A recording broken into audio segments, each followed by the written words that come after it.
Now, I'm going to share with you something I've never shared in a conference. It's a personal testimony. And it might cause many of you to be very disappointed in me, and even not even hear anything I have to say. So be it. I preached in a lot of places once. As a young man in the ministry, I was privileged of being around a lot of very, very old and very, very godly men. And they would talk to me. Now, these were men of God.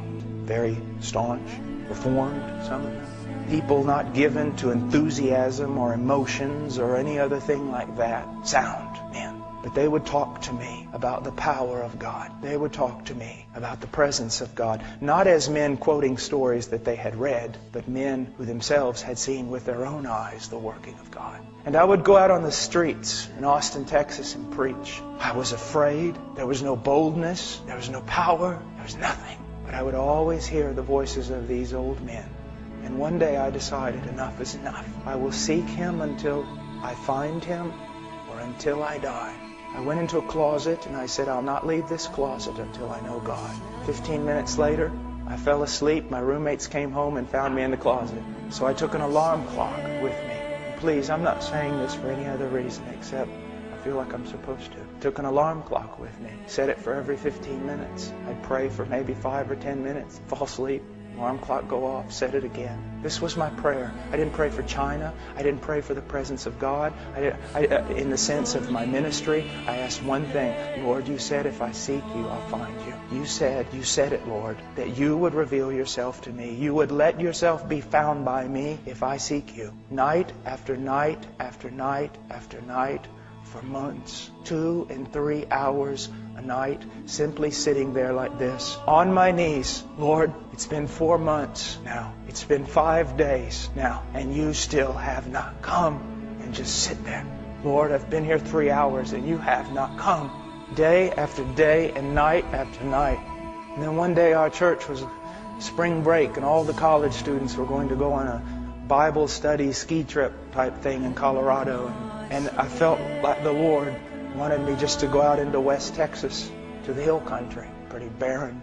And I walked on top of those hills for 3 days like a wild man. If you would have seen me, you would have thrown me in an asylum. I was picking up rocks and I was throwing them, literally, physically throwing them at the sky. I was screaming. I was saying, God, I must know you. You must come. You must. I can't live like this anymore. I can't live just reading books. I can't live just reading about revivals and about people who knew somebody who knew somebody who knew somebody who knew you. And nothing happened. I went home. Another several weeks passed. And one night, He came. I just said, oh, Father, I can't. Please come. And He came. I was thrown down on the ground. I don't know how long in a fetal position, covering my head, thinking, God's come to kill me.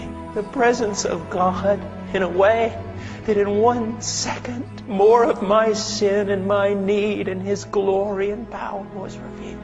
And then all of a sudden, every bit of fear was taken away. And I was filled with such joy.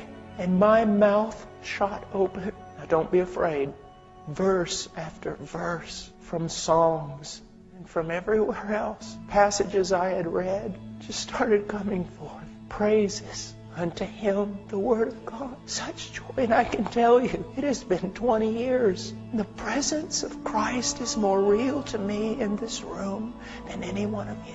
And one of the things that is so bad today is many of you men here, you also have known the presence of Christ. But now most of your prayer life is nothing but praying just a little and then just realizing He hasn't come and getting up and walking away instead of staying there until He does. It's just prayer of going through the motions. You want holiness in your life? Run to Him. And stay there. Stay there. My little boy, whenever I'm putting my shoes on and he realizes my bags are packed, he goes, Daddy, stay with Ian? Daddy, stay with Ian? Or Ian, go with Daddy? I find myself, even this morning in prayer, going, Father, stay with Paul. Father, stay with Paul. Or Paul, go with Father. I see so many boys today in the pulpit. They're boys. As those old men told me, the mark of a man of God is God upon the man. And I don't want to sound, I don't want to sound arrogant. I don't want to sound anything else. I just want to say this, that we have a desperate need to be men marked by the presence of God. We have a desperate need